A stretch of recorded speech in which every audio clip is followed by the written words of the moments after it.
Ladies and gentlemen. This is a new segment, a new series that I'm starting on Kumite TV, which is called UFC Nostalgia. And what this concept is you get some of the UFC veterans to come on and talk about their careers with the promotion.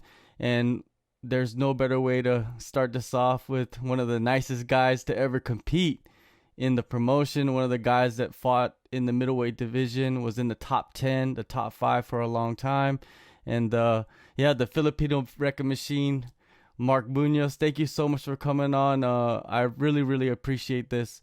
How you feeling, man? You're in California. Before we get into the UFC stuff, like the isolation and the coronavirus, all that stuff, how's that affecting your life? Man, it's actually going well for us because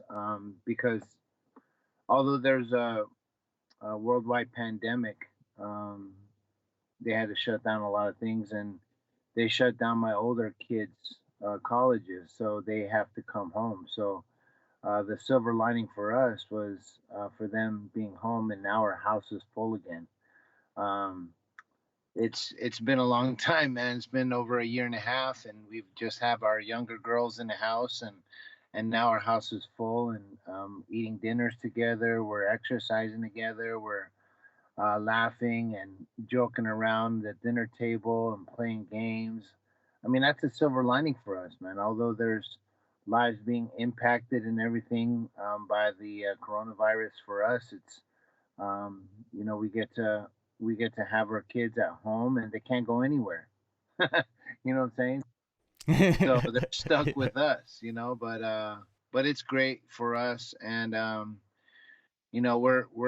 we sit around the dinner table and we pray for those that are infected, because we know some people that are infected with the coronavirus, and so we're praying for them. And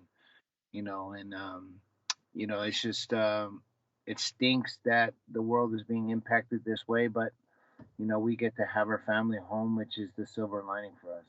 Definitely, definitely. Well, I think it's the silver lining for most of the people around the world now is just to be together and be safe and keep uh your loved ones safe, and keep them at home, which is the best thing. Nowadays everybody's split up, and it's good to see that people are coming together, and the families are having good times, with just themselves, just being alone and with each other, and with their memories, and just conversating. I think that's been lost for a long time, but I think this has allowed them to do Oh that. yeah, and that's what we've been doing, catching up, and we've reconnected, rejuvenated our relationship between father and son, or father and daughter, and or even husband and wife. And so it's been great, man. It's been great, and we've because we're a family of faith, so we pray together, and we read the Bible together, do a study together. So we're worshiping together, we're playing music and singing. So that's what we like to do, and it's been fun. It's been awesome. Definitely, definitely. Well, let's start it off, man. 2009, you made your UFC debut against Matt Hamill. I think it was like less than 2 years after you turned pro. You were in the UFC. You were undefeated, 5-0. What was going on in your mind heading into that first trip to the octagon? Uh, well, I believe it was just about a year when I decided to fight. I got into the UFC, um, and I mean, I didn't, I never thought I'd ever punch and kick people in the face for a living, man. I was getting my master's in sports psychology, and thinking about being a Division 1 wrestling coach for the rest of my life. So when Uriah Faber came and said, "Hey, man, you need to learn how to fight," I'm like, "Nah, man, I got a wife, 3 kids, one on the way. I'm teaching, coaching, getting my master's. There's no way I can fight, man." He goes, "Well, why don't you just come and train?" And so I came and trained, and he allowed me to train at his gym. And one time, actually, I was training Muay Thai and Jiu Jitsu, and I was training Muay Thai over at Fairtex over in San Francisco with Gunyao Fairtex. And John Sanong, and all these like amazing kickboxers and coaches there over at Fairtex. And then I would train at his gym as well. And so, um, and then I would do jujitsu with all those guys over there with Team Alpha Male, and and I actually end up getting 5-0. Like you said, 5-0, and then the UFC came and said, "Hey, we like how you actually." I was in the WEC, fought there twice, and then Zuffa bought out WEC, and they chose like a select few of fighters, and I was one of those select few fighters that they brought up. And then my first fight in UFC was Matt Hamill. When I got the call to fight Matt Hamill, that was at light heavyweight. I was like, man, I can beat that guy. He's gonna try to wrestle me, you know. So, um, but that was a time where I moved from Northern California to Southern California, and and so I was trying to find my way, find a gym out here. I was training at Joker's Wild Fighting Academy, um, where I was training with Mike the Joker Diamond and a bunch of other guys there, and I brought out King Mo Lawal to come and train, and he was helping me prepare for Matt Hamill because he was a wrestler. Matt Hamill's a wrestler, so he came out and was training with me, and about a week and a half, 10 days before the fight, I was sparring with my last sparring session. I sparred with King Mo, and I went to go double leg him, and he knees me in the head and knocks me out. And I'm like, man, I can't back out of this fight. I don't think my concussion's that bad, and I can beat my Hamill. So, so I go on with the fight, because it's my UFC debut, man, and I feel like I can beat my Hamill. And in that fight, like I was moving my head because my corner man was telling me you need to move your head, you need to move and as much as you can get the fight to the ground. So so that's what I was doing. I was moving my head and like not fighting the way I was used to fighting, moving my head and he kicked me, you know. I went right into his right kick and he knocks me out, So um, it it put me into a tailspin a little bit, because I was like, man, that was my big chance, to fight, Matt Hamill and to do really well in the UFC. But the UFC says, we really like you and we want you to, we'll give you because I was on a 4-fight contract and they said, you know, we want you to stay, we want you to drop down. I was like, yeah, I'll drop down, you know, I'll drop down to 185 and really it was my own decision because I was talking about it with them.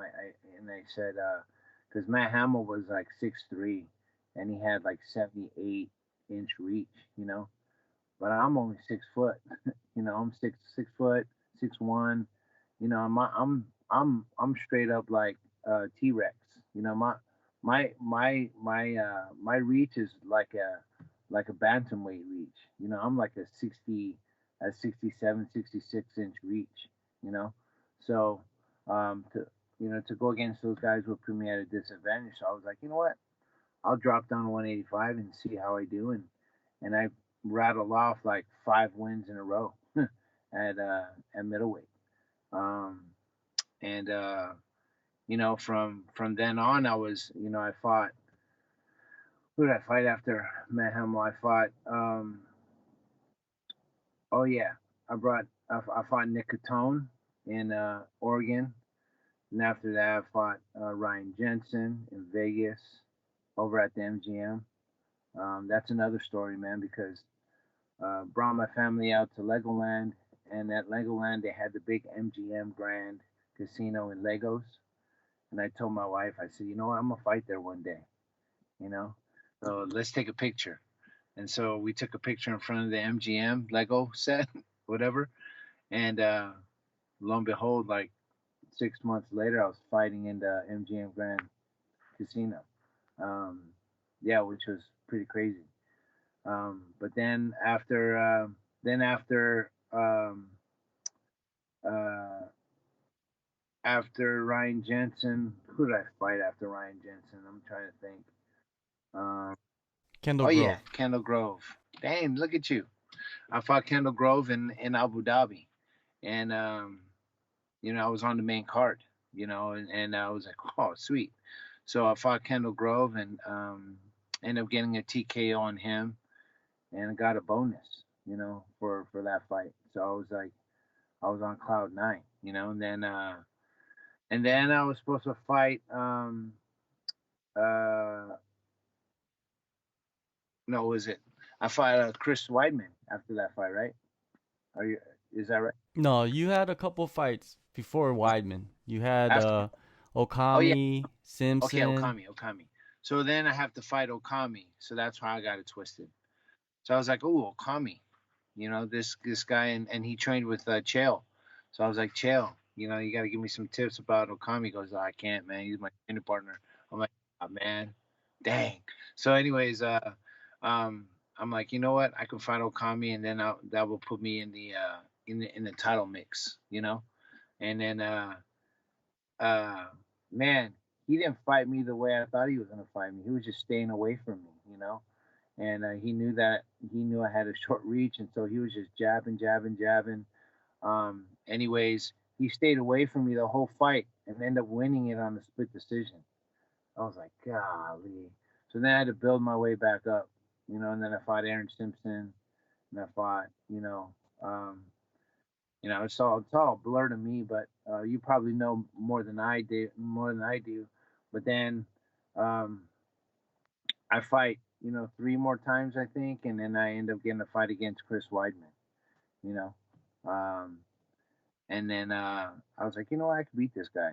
I could beat Chris Weidman, and um, it was actually it was actually a short notice fight because the I was in the title picture again. I had to build my way back up, and I was in the title picture again, and Chris Weidman was on his way up too, and I was actually a little big.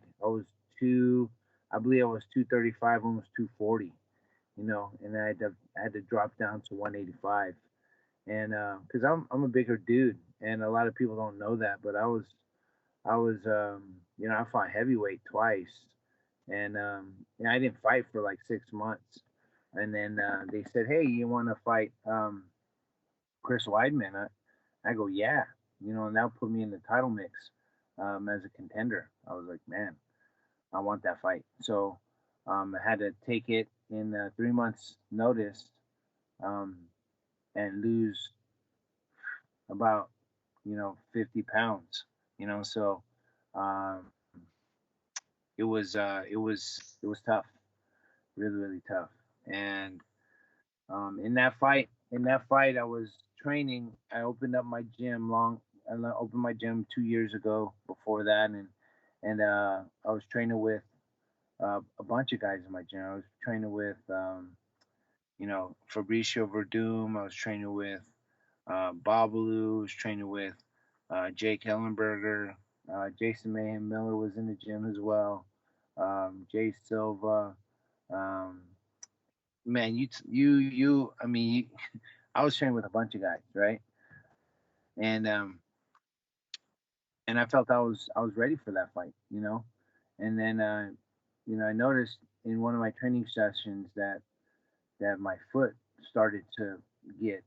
I had to tape up my foot because it was hurting towards like my pinky toe. So I taped on my foot and I wore shoes just to spar and just to train because my foot was a little hurting. It was hurting me a little bit. And then I go into the fight a week before. I'm 20 over a week before, and I I almost not make weight for that fight because I was 3 pounds over the day of, but I ended up losing 12 pounds that week, and um, and my foot was still bothering me. So I was like, it was hard for me to run. Usually I do road work, So since my foot was bothering me, I was riding a bike or rolling, doing jujitsu and stuff, and I couldn't really run. So I had to do a bit different. And then that day before weigh-ins, I was in the sauna just trying to lose the weight, and I was like, "Oh my gosh, it's the worst weight cut ever!" Right? Going to the fight, obviously everyone knows. Um, the second round, I come out, I fake a double leg, and I try to come with an overhand right, and he clips me with an elbow, and gets me right here in my forehead, and knocks me out. And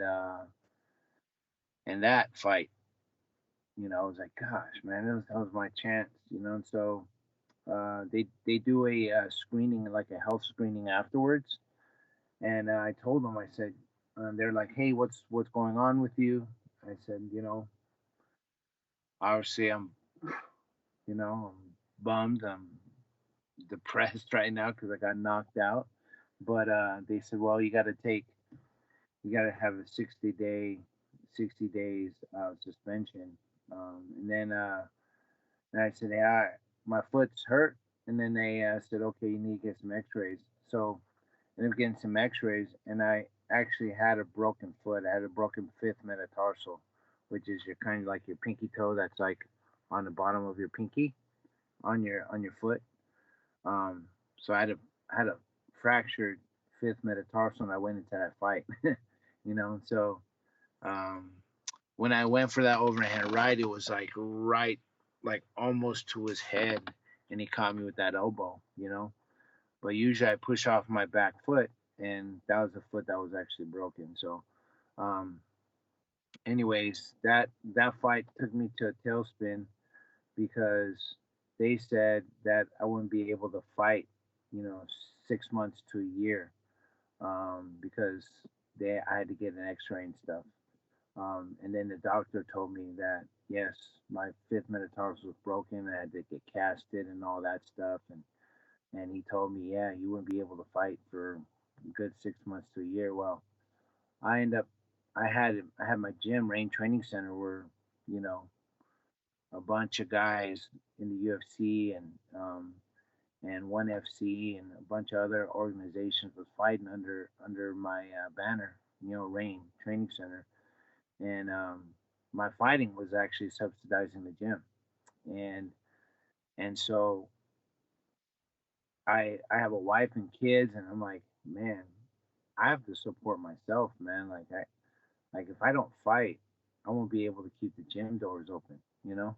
Um, so that was going on, and I was just like, man, this is stupid, and you know it. I don't. I'm not a guy that parties, or the way I dealt with stress was eating. I like to eat, and so that's what I did. I couldn't train, and I was like fat bastard. I ate because I was sad, and I was sad because I ate. So it was like an endless cycle, and end up blowing up to 265 pounds, and it's actually documented. My trainer Todd Norman, over at Cutting Edge Sports Training, he he said, you know what, we're gonna document this journey, and so he took a picture of before and after pictures of me. It's actually on the internet. I mean, if you want to look at it, and he tagged this hashtag obese to beast, hashtag obese to beast, and and actually did. And that after that fight, I ended up fighting Tim Boach, and made weight. I lost I lost 80 some odd pounds, and fought Tim Boach, and was um, was in the best shape of my life. So I went through a bit of like a funk or a depression, what have you. But I know that there's different levels of depression, but I was in a pretty low time in my life there, and uh, I remember thinking, I'm like, man, they offered me Tim Boach. I was like, gosh, man, he beat Okami. I lost to Okami, and I'm thinking, dude, this guy's gonna be tough. you know. But I'm like, man, I could beat this guy, you know. In my mind, I was like, I could beat this guy. And so I had 6 months to lose 80 pounds, and and that's what I did. You know, I lost about 78 pounds to make 185, and and was in the best shape of my life. So um, yeah, and then after that fight, I ended up fighting. Who did I fight after Boach? Um, who did I fight after Boach? You fought uh Machida. Oh yeah. Oh, But before we get into the Machida, I want to go back and kind of ask you some questions from the previous fights, okay? Because you're going into a flow right there, but I just want to cut you off right here because I want to go back to a few things. Now, first thing is when you fought Kendall Grove in Abu Dhabi, you won a bonus, and that's when bonuses were 75K. And I think they just started to give out the bonuses around that time, if I remember correctly. How big of a deal was getting that 75K? Because for most fighters, even now when they get the bonus, it's a big deal. But back then, what do you think? Was it a game changer it for was you? huge. Well, just to preface that question, um, I believe uh, Matt Hughes was on that card too. Was Matt Hughes on that card? Do you know? Anyways, I don't know, but it was Anderson and Silva and Demian Damian Maia, Maya, I right? believe. But somebody was like arguing and saying because Dana goes, and for those that have fight in the night, knockout of the night, and submission of the night, we're gonna give 50,000 bonus. And then somebody came out of the crowd and goes, not crowd, but our group of fighters that were on the card. He goes, man, we're in the richest country in the world, and you're only gonna give us 50 grand. He goes, all right, man, we're gonna give you 75. You know, I was like, sweet. you know, like sweet, that's awesome.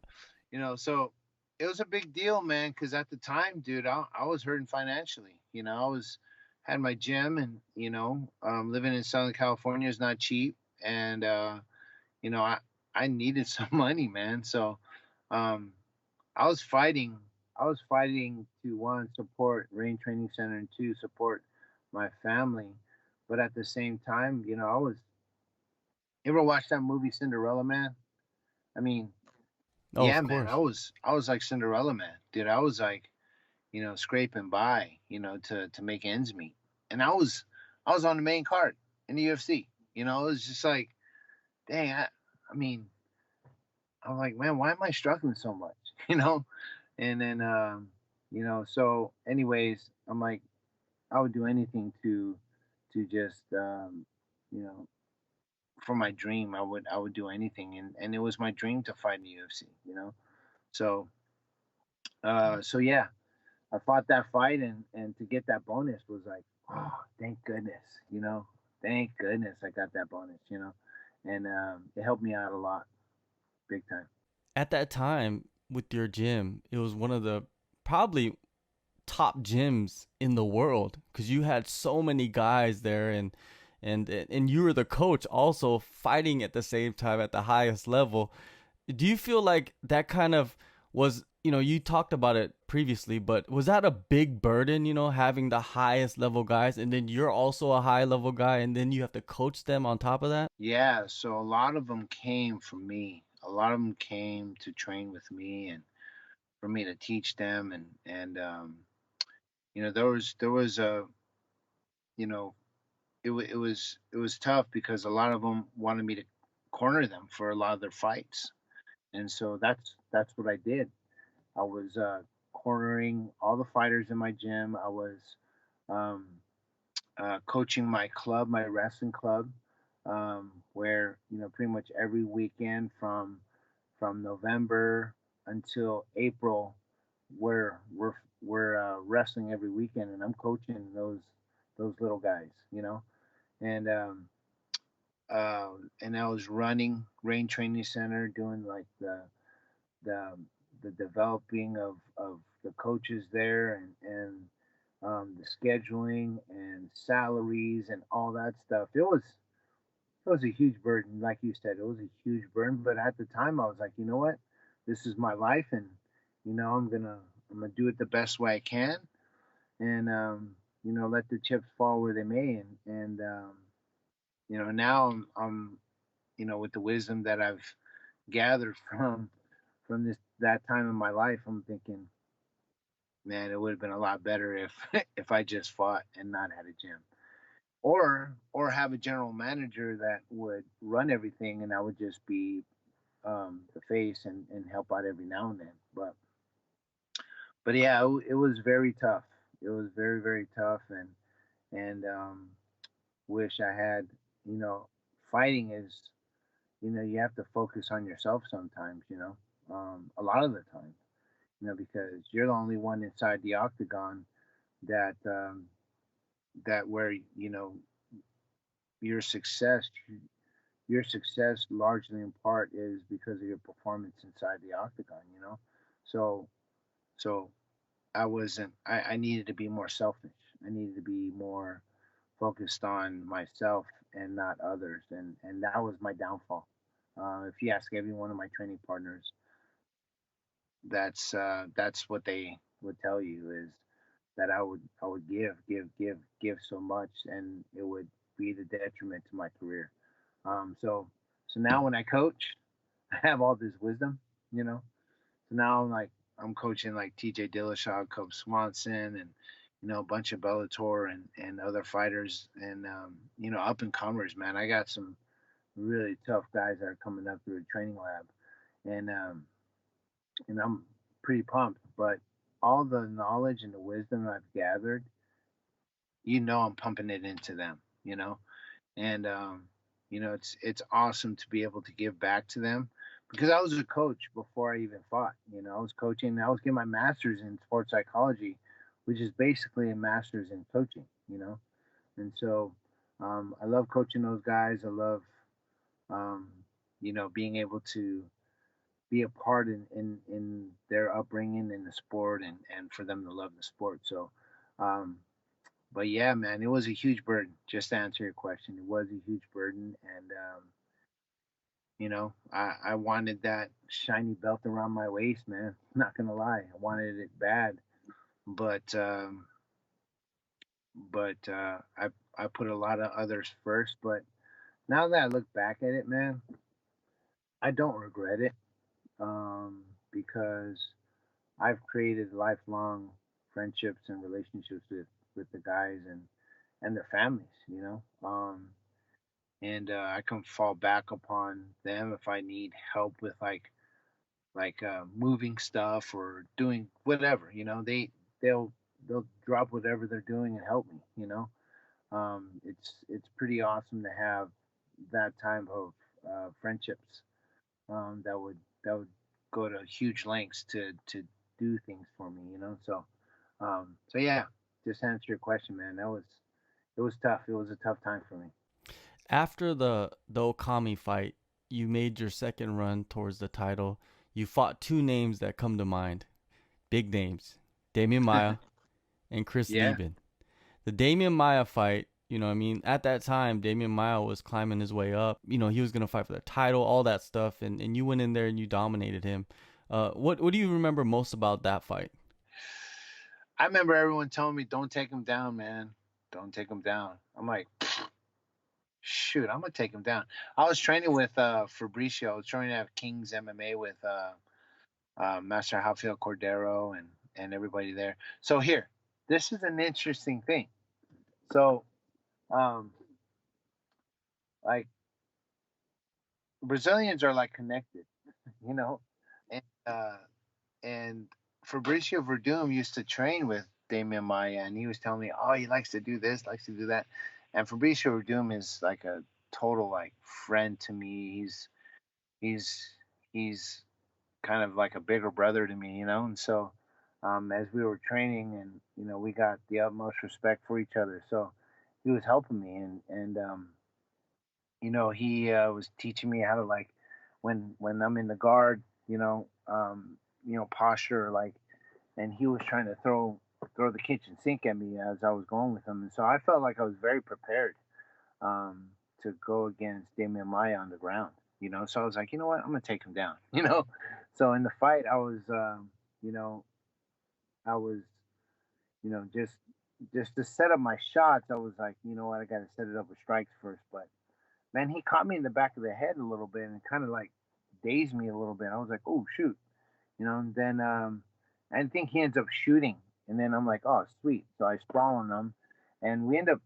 That fight was a 15-minute scramble. I mean, we were scrambling like crazy, but then I was getting the best in the scramble, which was pretty sweet.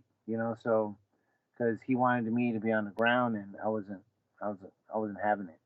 So I was dominating him in the wrestling department, and even when I was on top doing jujitsu, I was still hitting my ground and pound on him, and um, man, I think if I had like another round, I think I would have finished him, but I ended up getting a unanimous decision in that fight, and yeah, it was an amazing fight. It was awesome. I loved that fight, and it was actually because Damian he was on his. I mean, he beat Chael Sonnen. He beat Chael Sonnen there, and I think he actually threw Chael Sonnen in like a double over, and then after he threw him, he ended up getting like a triangle real quick. Like Oh yeah, remember that's that? right. And That's I right. was like, dang, Yeah. you know, I'm like, maybe I shouldn't tie up with him, just grab his legs. So I remember that, and that's what I did. I was just taking him down and transitioning between my high crotch and singles and my doubles. So it was a great fight, man. I love that fight. And then Chris Leben, actually, uh, we had like respect for each other, right? And then we ended up fighting each other. Then all of a sudden, because in the back before we ended up fighting each other, we were all cordial. What's up, man? How you doing? This and that. And all of a sudden, like we end up, signing to fight each other. And now he's like this freaking that he was a jerk. I was like, dude, what the heck is wrong with you, man? So and so all of a sudden I was like, you know what? I'm gonna whoop him. And I'm like, I don't want to finish him. I just want to drown him and just like make him quit. You know. So, and that's basically how it was. You know. And I knew that I knew I had the quickness advantage, the speed advantage, because he was a little bit slower, but I knew he had rocks for hands, man. I knew if I got punched by him that I'd feel it. So, but I knew if I got him on the ground that I would like play the Donkey Kongas on him. You know what I'm saying? So, um, I wanted to hit my Donkey Kong ground and pound on him. So, that's what I did. I shot in on him, and the first round I hit some big shots on him, man. I remember uh, I remember taking him down against the cage, taking his legs out from underneath him, and I'm standing over the top of him, holding his head, and I uppercut him straight in the face, like the hardest I could, right in the chin. And then I was like, oh, dude, he's gonna be knocked out with this one, dude. He gets up and starts plotting forward, dude, like a zombie. I was like, dude, this dude can't get knocked out, man. This dude is tough. So I'm like, so he's plotting forward. I'm like, okay, I'm gonna take him down again. So I take him down, and then I think I split his head on the ground and pound overhand right on the ground or something. But yeah, I remember taking him down. I was like, dude, like I don't want to trade with this guy because he's got a freaking chin on him. So it's like, okay, I'm gonna take him down and just ground pound him. So that's what I did, and I think he ended up getting a little tired, and he ended up quitting on the stool. He didn't want to come out. I was like he just straight did a no mas to me, man. I was like, yeah, bro, like what's up, So got pumped up. I got pumped up for that one. And then yeah, it was that was the first time he ever got he ever got stopped, I think, or something, you know. Um, yeah, it was that was an exciting fight for sure. What was he saying to you? Why was what did he what made him such a jerk to you? Because like you said, you guys like you're not a guy to do that. And during the weigh-ins, you guys got in each other's faces. He was like, he's like, you think you're gonna beat me? And he was like dropping like MFs, like I was like, what what are you doing? And I'm like, I'm gonna knock you out, bro. Like seriously, you can't disrespect me like that. So I was like, I'm a nice guy, but man, if you start disrespecting me, dude, like you shouldn't do that, man. Because I'm a freaking rain just bad intentions on you, So that's what I did, man. Um, and it just fueled the fire in me, Um, Was that the most satisfying fight because of all that build up? um, yeah, man. At the time, it was, at the time it was like, yeah, that it felt great. It felt really good because I was the first one to stop him. And he decided not to come out. I think, man, if he would have came out, dude, I would have done some bad stuff to him. But Yeah, his eye was terrible. Like his eye was really yeah, messed up. yeah. But they said he can continue. Um, and I think in that fight he was like, he goes, I can't see, and he said, if you can't see, then we're gonna call the fight.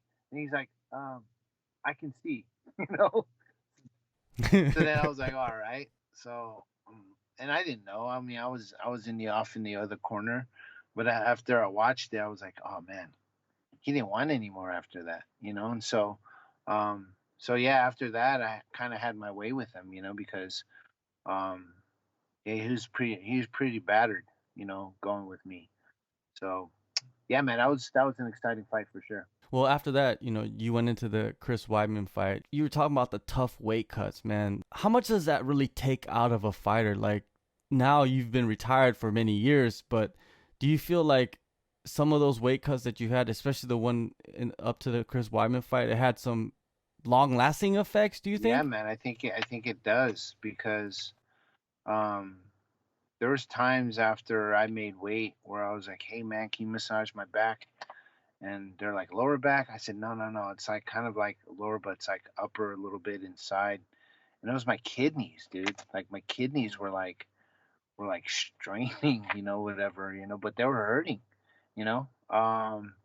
And there was, after I think after the Weidman fight, yeah, after the Weidman fight, after I hydrated myself, um, and I was just sipping on a gallon, and I drank like 3 gallons, like right after weigh-ins, and that's 24 pounds. You know, I didn't use the bathroom for 3 days. You know, and my kidneys were like, "Whoa, too much fluid here. What's going on?" So it was my body would pull up in like blood. So I had cankles. I had cankles. My elbows were swollen. My wrists, like all my joints, were swollen with fluid. And if I pressed on my skin, it would leave like a half-inch indentation in my skin because of all the fluid.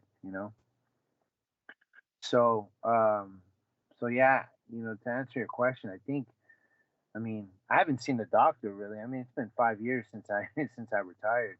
Um, I haven't. I mean, I got a blood test and stuff, and they said I got low testosterone.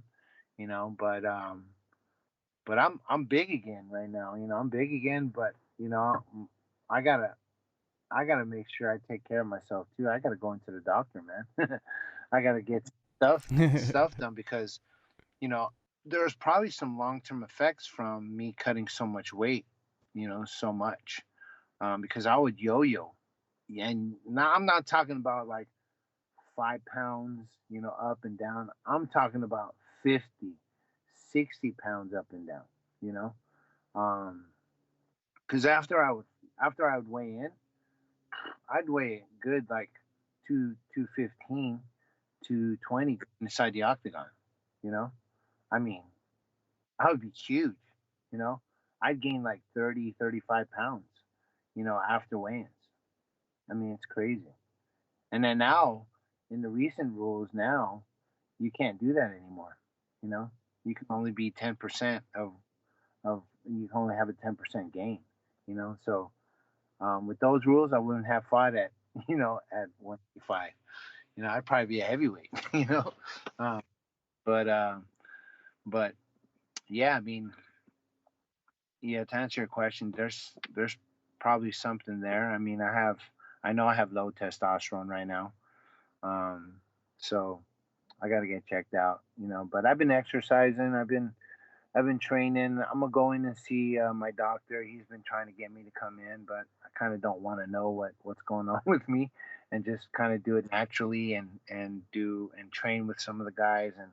And when this ban is lifted, the shelter in place and stuff, when it's lifted, then I'll be able to go back in the gym and train a little bit more and lift and all that stuff. And I've been doing CrossFit with my wife, so yeah, I've been doing that stuff, and it's been good. It's been good, but I need to go in and get checked out. Well, after the Weidman fight, you took a year off. You were recovering from the injury. You had probably one of the most impressive body transformations ever in the UFC, in the history of the UFC. You come back and you perform so good against Tim Bosch. You get a good win. Was that probably the highest of the highs you can probably get, other than other than winning the title, man? Just going through all of what you went through that year. Yeah, man, it was big. Um, you know, going that transformation from where I was to going into that fight, I felt great. I felt really good, and felt like I could have conquered the world there. When I fought Tim Boach. So, um, and there's a sense of accomplishment when you do something like that. And for me, like, I was at a low in my life, and at that time it was kind of like incomprehensible to me to think that I could actually rise above this. Um, and that's but slowly but surely, and thank goodness I had people in my life that were actually able to help me dig myself out of that hole. um, and that's what's important. And whoever's listening to this, if you're going through some type of depression or whatever, some type of adversity, man, I'm here to tell you that there's hope. That surround yourself around people that are encouraging and that will lift you up and dig you help you dig yourself out of that hole, because first you got to change your mentality, change your mind, because if you change the way you think, you change the way you act and your behaviors. And um, you need to be able to do that first, before anything else. And um, so yeah, after that, I was thinking, man, it was a big accomplishment for me, to be able to do that for sure. After that fight, you're set to fight Michael Bisping, and he pulled out because of his eye. Lyoto Machida stepped in. The narrative going into that fight, you guys were training partners, you guys were friends. Did that play with your head a bit entering the fight and in the fight going against Machida? It was it was it yeah, man, it was tough for me. Because we had we're training at Kings together. Um, we trained at the Gracie Academy together with Hyon and Henry Gracie, and and I was supposed to fight Michael Bisping, and I was like, I was feeling really good for that fight, um, and then Lyoto, he can't speak that good English, so he had Hyon called me, and Hyon called me and said, hey, uh, they called Lyoto and they said that Michael Bisping pulled out, and they want you to fight him. they want him to fight you, and I'm like, what? That's crazy. It's like 2 weeks or like a week and a half notice, I think. And I'm like, whoa, dude, that sucks, man. And did Lyoto say no? you know? And he goes, well, that's what's wrong because he he can't say no because he denied a fight before this, and he's on a 4 fight contract and has one more left, and so he can't deny this fight. And I go, okay, well, if they call me, I'll just deny the fight. And so that's what happened, and they called me up, and then uh, they had said, um, uh, you, and I go, um, I think I can't. I denied the fight, right? And they said, well, if you deny this fight, then you won't be able to fight for 6 months to a year, and I'm like, what? That's crazy, you know. And at that time, like I said, I'm trying to support my family and my gym, and I really needed that income, you know, and so I was like, oh man, that sucks, dude. That so I need to fight, and I told Lyoto that, and he goes, yeah, I'm in the same boat, I was like, ah, dang. So, anyways, that happened, right? And then, uh, since we trained at the same gyms, the Gracie brothers end up splitting up, end up, you know, one ends up going in his corner, and then the other one goes in my corner. So Hyon goes in my, Henner goes in his corner, right? Which they know so much about me, and I know the grappling part because for me, like I had the distinct advantage in the grappling department with him, you know, and I felt really good if I got him on the ground, right? So so um, and then our striking coach, Master Rafael Cordero, um, ends up coming up to me and says, "Hey, Mark, um, I'm gonna go in Lyoto's corner for this fight." and I, and I've been with Master Rafael for 4 years, and Lyoto just started training with him, I think that year. And I'm like, Master, like, how are you gonna be in his corner? Like I'm, I've been with you the longest. If two guys were fighting, then you shouldn't be in anybody's corner. So, and Master Rafael knows everything about me, in the striking department. So I was like, oh man. So that threw me for a loop. So so yeah, going into that fight, it was tough mentally for me. Um, and we were still friends, and we said, you know what, after the fight, well, the winner has to take the loser out to dinner. And he ended up kicking me. I ended up blocking it, but his foot ends up wrapping to the back of my head and ends up kind of, you know, disrupting my equilibrium, and I fall down. I saw him coming, but then he ends up stopping, and the referee jumps in and stops the fight. And I was like, ah, oh, dang it.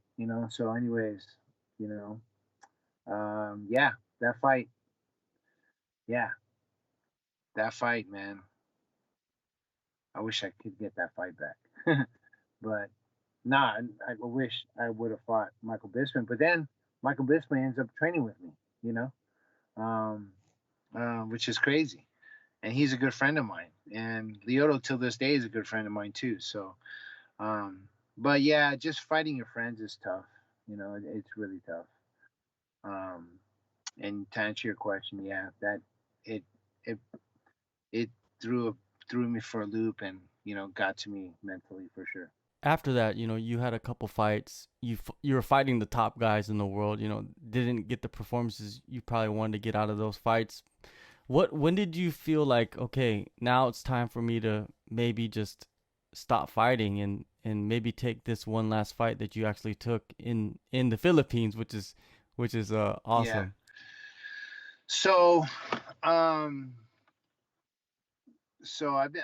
I mean, I've been in the UFC for I mean, 2000, 2009 to 2015 for so like 6 years. And in those 6 years, my wife and 4 kids were growing up, and I was traveling. And at that time, I was doing military tours. I was cornering guys every weekend. I was doing wrestling tournaments. So I wasn't home, and I owned my gym, and I would go to the gym at 8 and not come home sometimes till 10 o'clock at night. So so I was like, even though I was providing for my family, I wasn't there for my family. You know, my wife and I would argue about certain things because I wasn't there, and my oldest daughter was sneaking out of the house and you know being disobedient, and then this was the straw that broke the camel's back. Um, my son played soccer and baseball for the majority of his life, and he makes in baseball he made a Cooperstown, New York team, like an all-star team, and he goes and they play there and they make the semifinals, and they did amazing there.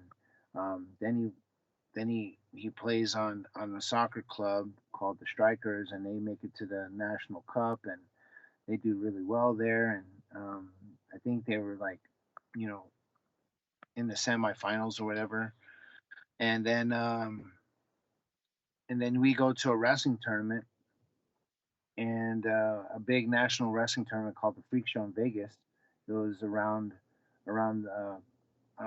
Halloween time, and he ends up wrestling there against kids that wrestle year round and 5 days a week.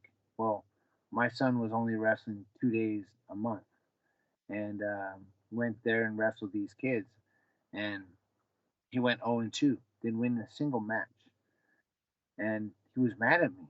And I go, buddy, why are you mad at me? He goes, Dad, you never taught me this stuff. And I'm like, well, you never, you're barely you're barely at practice. How can I teach all this stuff? You're barely at practice. These guys practice 5 days a week. Don't get mad at me, buddy. So then after about a week, he comes back up to me and goes, Dad, um, I want to quit soccer and baseball and I want to wrestle. And I go, what? Why? Why? You're so good at soccer and baseball. Why you want to wrestle, man? He goes, um, because I love wrestling and I want to be able to wrestle in college. I go, whoa, okay. I said, well, what are your goals? And he goes, I want to get a full ride scholarship to a Division I university. I go, and he's 13 years old. So, but as I mean, when I was coaching, he was at Oklahoma State. He was born in Oklahoma, so he was around the wrestling program there. I coached at UC Davis where I met Uriah Faber, who got me into fighting. He was around those guys, and then I moved down to Southern California and I coached at Cal State Fullerton, and I coached those guys, and that's where I got TJ to come out to fight. TJ Dillashaw. So he's around these guys, and he's like in his mind, he's already thinking, I want a Division I scholarship. And then I had to tell him, I said, well, listen, there's tens of thousands of kids in the United States of America that want a scholarship. And there's like 70 schools that only offer scholarships. And there's a very small percentage of those that give full ride scholarships. So what makes you think out of these tens of thousands of kids that you're going to get a full ride scholarship, right? And without batting his eyes, he looks me dead. He looks he looks dead in my face. He goes, "Well, I got you, Dad." And I was like, "Oh my gosh!" And that hit me like, and I was like tears started streaming down my face. I was like, because I had tremendous guilt already for not being home, that much, and I love my family. And when he said that, oh, dude, the waterworks started. The sprinklers came on. I was like, oh, dude, I was, that type of crying where you can't even really breathe, like, that kind of breath. I was like, dude, my son wants me, and then I just had these flash of like images go through my mind, and the arguments I was having with my wife, and my daughter sneaking out of the house, and I'm like, my son wants me to come. My son wants me to coach him, and you know that right there was just a realization of like, you know what, I'm done. I got to be done, because my family wants me, you know, and and then a week later I started announcing my retirement, and then I fight that fight, and boom, that's how it ended. But you know, um, now fast forward, my son gets a scholarship. He's at Arizona State. My daughter now is she's studying to be a missionary in Hawaii for this organization called YWAM, Youth with a Mission. And my wife and I own 3 businesses, and we're doing pretty good, So it's like, man, looking back at it, I was like, man, you know, um, but I'm thankful. I'm thankful for all the experiences I've had in my life, and I'm thankful for my loving family, and for me making the right decisions to be able to um, to be there for my family and to be there for those that I love, and to make the right decisions, and yeah, it was tough. Don't get me wrong, it was tough, but yeah, that was the straw that broke the camel's back, and I was like, you know what, I gotta retire, and yeah, that was 5 years ago. Yeah, it's crazy. It was a great ending to the career, man. It's just go back to the Philippines, get a big win in front of that crowd, and then be able to go out on your own terms, and and do what you love still, man. Like you said, you just mentioned everything that's going on in your life right now, man. It's like everything happened for a reason, and here you are, you're doing your thing with everything going right. It's great to see, man. And also what's crazy is that you started your career with Uriah Faber, and then you ended your career with Uriah Faber on the same I card. know, it's awesome. You're right, man. You're right. He's a brother from another mother, man. I love that guy, and I love him. Do anything for him. He is one of those guys that just impacts people, and he made a big impact in my life. And you know, I still can call him up till this day, like, "Hey, man, what you doing, man?" And every time he's around in this area, he'll come and say what's up and hang out with the fam. And so I love that guy. Yeah, Uriah is my guy.